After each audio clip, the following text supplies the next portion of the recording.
పుల్లారావు గారు, ఇప్పుడు రాత్రి జరిగిన ఆ వందల కొద్దీ వచ్చిన డ్రోన్స్, అలాగే 3 ఫైటర్స్ను కూడా కూల్చేశారు కదా.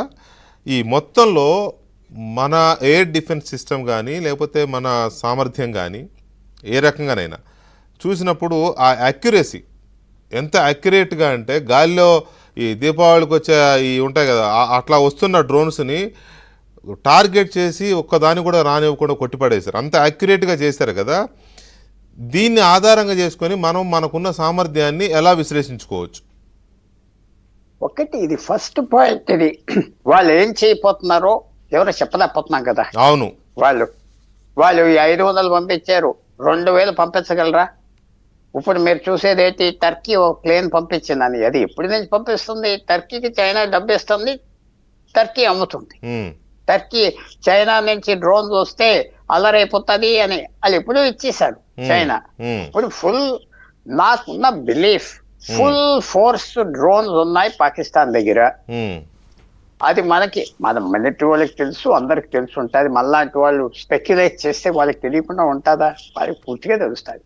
Full force. నిన్న ఇచ్చిన 500 ఒక శాంపులే. వాళ్ళు 1000 తీసుకొస్తే, 2000 తీసుకొస్తే, ఒక రోజున 3000 తీసుకొస్తే అది ఏమన్నా మన సిస్టమ్ విత్ స్టాండ్ అవ్వగలదా అది చూడాలి. ఇంట్లో మీరు చెప్పింది ఎస్, నిన్న బాగా చేశారు. అది ఇందాక జనరల్ గారు అన్నట్టుగా టెస్టింగ్ చేస్తున్నారా? ఊరికనే టెస్టింగ్. 500 పంపించాం, ఎలా కాసుకుంటున్నారు, 1000 పంపిద్దాం. సో వాళ్ళతో ఇది తొందరగా అయిపోతుందా అంటే నాకు నమ్మకం లేదు. ఎందుకంటే వాళ్ళు కూడా ఒక రకంగా ఒక ఆలోచన, ఒక వ్యూహంతో వస్తూ ఉన్నారు.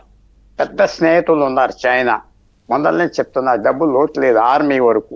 సో అది వాళ్ళంత సింపుల్గా వదిలేస్తారా? వాళ్ళ ప్రెస్టీజ్ పోతుంది కదా పారిపోతే. ఆ గవర్నమెంట్ ఆర్మీని తీసేసే పరిస్థితి వస్తుంది పాకిస్తాన్లో.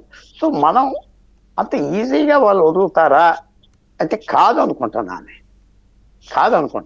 ఎందుకంటే వాళ్ళ మన మీద కంటే ఆ దేశంలో చెప్పుకోవాలి, ఆర్మీ అంత బాగా దెబ్బలాడింది భారతదేశం మీద, ఇంత పెద్ద దేశం మీద అని చెప్పుకోవటానికి ఉంటుంది.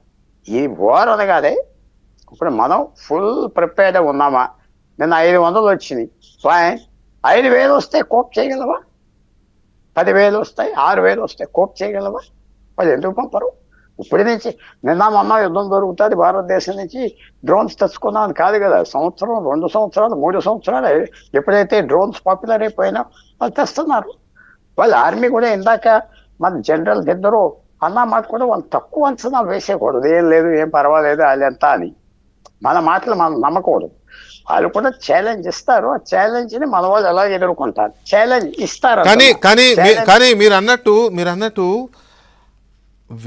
వేల సంఖ్యలో, రవిప్రసాద్ గారు, వేల సంఖ్యలో డ్రోన్స్ పంపే పరిస్థితి ఉందా పాకిస్తాన్ దగ్గర? వేల సంఖ్యలో. ఓకే, ఇప్పుడు 300-400 వదిలేరు, ఓకే, ఇంకా ఉండుంటాయి, ఇంకో 300-400, ఇంకో 1000, ఇంకో అట్లా. కానీ పుల్లారావు గారు ప్రెడిక్ట్ చేస్తున్నట్టుగాను, అంచనా వేస్తున్నట్టుగాను వేల సంఖ్యలో వదిలే అవకాశం ఉందా రవిప్రసాద్ గారు?